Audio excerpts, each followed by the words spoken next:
This morning, the search for Malaysia Airlines 70 with 6 Australians on board continues off the coast of Vietnam.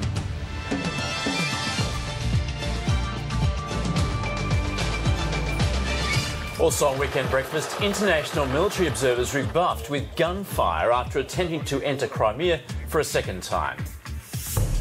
A star of the stage and screen, Australian Wendy Hughes dies at the age of 61. And from zero to hero, the Melbourne Storm notch up a golden point win against the Sea Eagles in Sydney.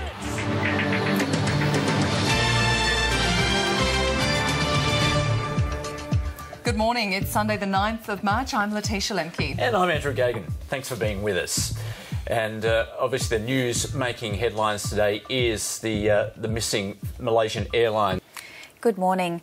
Malaysian Airlines has released the names of those 6 Australians on board the flight which vanished en route to Beijing. They've been identified as Robert and Catherine Lawton from Brisbane, who were aged 59 and 54 respectively. Rodney and Mary Burrows, aged 59 and 54, are from New South Wales and are also among the passengers, along with 32-year-old Yuan Lee and Nhai Gu, who are 31. Consular officials are in contact with passengers' family members and are providing assistance. 2 large oil slicks have been spotted in waters between southern Vietnam and northern Malaysia, where the Boeing 777 is missing. Rescue crews continue to search for the Malaysian Airlines flight, which lost contact yesterday. Vietnamese officials are sending boats to the area around the slick. 239 people are believed to be on board. Malaysia's Transport Minister says all possible resources have been mobilised. We have activated the military, our Air Force and our Navy. Our National Security Council with our Coast Guard is also on it.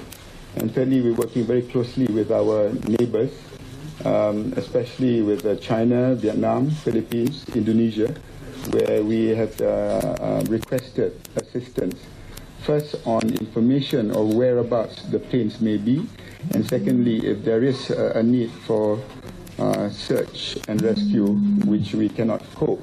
I've been told that cooperation from the civil side and also from the military side is very forthcoming. So we are doing everything that we can to ensure that every possible angle in this situation is addressed. Actress Wendy Hughes has died in Sydney at the age of 61. It's believed she was suffering from cancer. Wendy Hughes had a 40-year career on stage, screen and television. She established herself in the 1970s with starring roles on both commercial and ABC TV. Hitler's turning Germany into a vast prison camp where all those who disagree with him are in danger of their lives.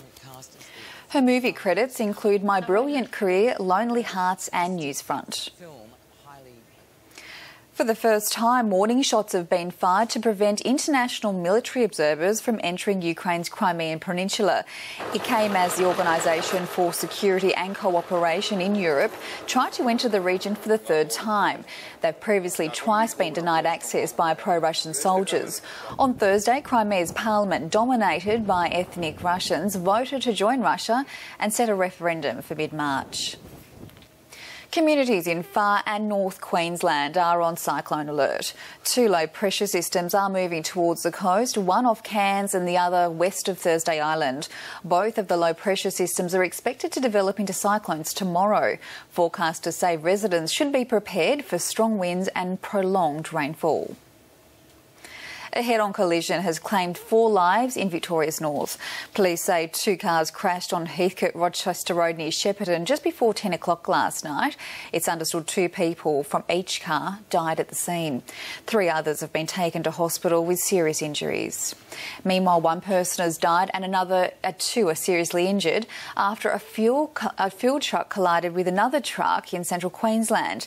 The accident happened near the Peak Downs Highway just west of Nakai last night. The tanker then rolled onto a car towing a haul boat before that tanker caught fire. The energy company Santos has been fined for polluting groundwater at the coal seam gas project in northern New South Wales. An investigation found uranium, arsenic and lead leaked into an aquifer from a poorly built pond at the Narrabri gas project. The community has been told endlessly that there will be no contamination of aquifers. Now there is proof. Santos has been fined $1,500 for the breach. It says the contamination is localised and hasn't spread. A protest to mark the International Women's Day has turned violent in the Middle East. Clashes erupted between Palestinian demonstrators and Israel soldiers at a checkpoint in the West Bank. Soldiers fired tear gas at the protesters as the protesters hurled rocks at them. It's understood 6 people were injured.